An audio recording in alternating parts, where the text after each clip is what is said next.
Powerful mud pumps pick up mud from the suction tank and circulate the mud downhole, out the bit, and back to the surface. Although rigs usually have 2 mud pumps, and sometimes 3 or 4, normally they use only one at a time. The others are mainly used as backup in case one fails. Sometimes, however, the rig crew may compound the pumps. That is, they may use 2, 3, or 4 pumps at the same time to move large volumes of mud when required. Rigs use one of 2 types of mud pumps: Triplex pumps or Duplex pumps. Triplex pumps have 3 pistons that move back and forth in liners. Duplex pumps have 2 pistons that move back and forth in liners. Triplexes have many advantages. They weigh 30% less than a duplex of equal horsepower or kilowatts. The lighter weight parts are easier to handle and therefore easier to maintain. The other advantages include: they cost less to operate. Their fluid end is more accessible. And they discharge mud more smoothly. That is, a triplex's output doesn't surge as much as a duplex. One of the most important advantages of triplex over duplex pumps is that they can move large volumes of mud at the higher pressures required for modern deep hole drilling. Triplex pumps are gradually phasing out duplex units. In a triplex pump, the pistons discharge mud only when they move forward in the liner. Then, when they move back, they draw in mud on the same side of the piston. Because of this, they are also called single-acting. Single-acting triplex pumps pump mud at relatively high speeds. Input horsepower ranges from 220 to 2200, from 164 to 1641 kilowatts. Large pumps can pump over 1,100 gallons per minute, over 4,000 liters per minute. Some big pumps have a maximum rated working pressure of over 7,000 psi, over 50,000 kilopascals, with 5-inch 127 millimeter liners. Here's a schematic of a triplex pump. It has 3 pistons, each moving in its own liner. It also has 3 intake valves and 3 discharge valves. It also has a pulsation dampener in the discharge line. Look at the piston at left. It has just completed pushing mud out of the liner and through the open discharge valve. The piston is at its maximum point of forward travel. The other 2 pistons are at other positions in their travel, also pumping mud. But right now, concentrate on the left one to understand how the pump works. The left piston has completed its backstroke, drawing in mud through the open intake valve.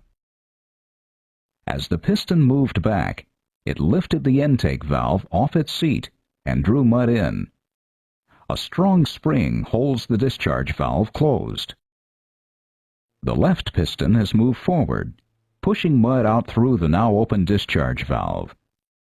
A strong spring holds the intake valve closed. The left piston has completed its forward stroke, the full length of the liner, completely discharging the mud from it. All 3 pistons work together to keep a continuous flow of mud coming into and out of the pump. Crew members can change the liners and pistons. Not only can they replace worn-out ones, but they can also install different sizes. Generally, they use large liners and pistons when the pump needs to move large volumes of mud at relatively low pressure. They use small liners and pistons when the pump needs to move smaller volumes of mud at relatively high pressure. In a duplex pump, the pistons discharge mud on one side of the piston and, at the same time, take in mud on the other side. Notice the top piston and liner. As the piston moves forward, it discharges mud on one side as it draws in mud on the other. Then, as it moves back, it discharges mud on the opposite side and draws in mud on the side where it had earlier discharged it. Duplex pumps are therefore double-acting. Double-acting pumps move more mud on a single stroke than a triplex. However, because they are double-acting, they have a seal around the piston rod. The seal keeps them from moving as fast as a triplex. Input horsepower ranges from 190 to 1,790, or from 142 to 1,335 kilowatts. The largest pump's maximum rated working pressure is about 5,000 psi, almost 35,000 kilopascals, with 6-inch 152mm liners. A mud pump has a fluid end, power end, and intake and discharge valves. The fluid end of the pump contains the pistons with liners, which take in and discharge the fluid, or mud. The pump pistons draw in mud through the intake valves and push mud out through the discharge valves. The power end houses the large crankshaft and gear assembly that moves the piston assemblies in the fluid end. Pumps are powered by a pump motor. Large modern diesel-electric rigs use powerful electric motors to drive the pump. Mechanical rigs use chain drives or power bands, belts, from the rig's engines and compound to drive the pump.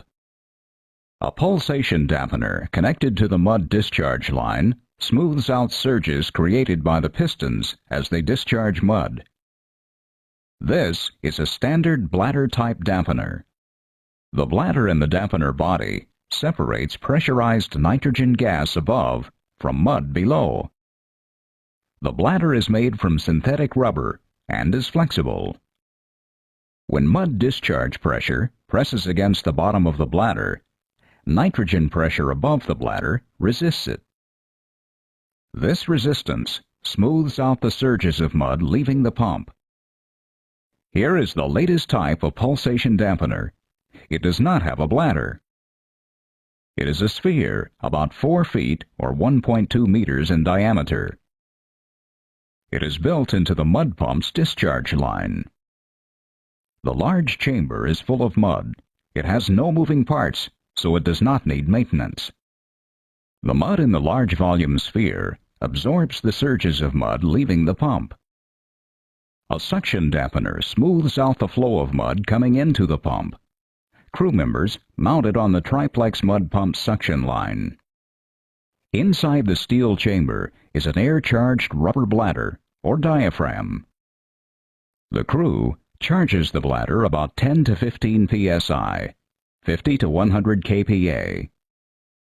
The suction dampener absorbs surges in the mud pump suction line caused by the fast-moving pump pistons. The pistons constantly start and stop the mud's flow through the pump.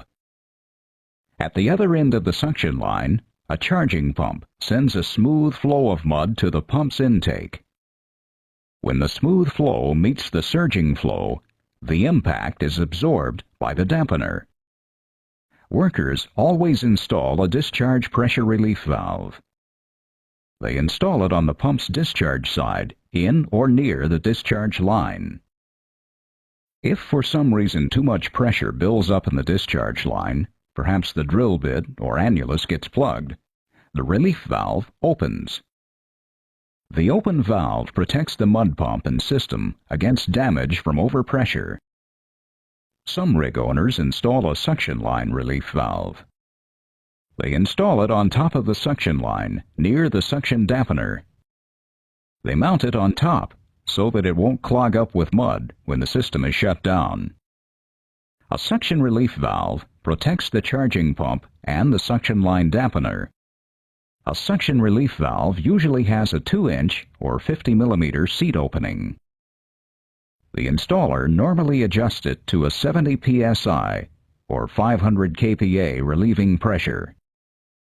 If both the suction and discharge valves failed on the same side of the pump, a high backflow or a pressure surge would occur. The high backflow could damage the charging pump or the suction line dampener.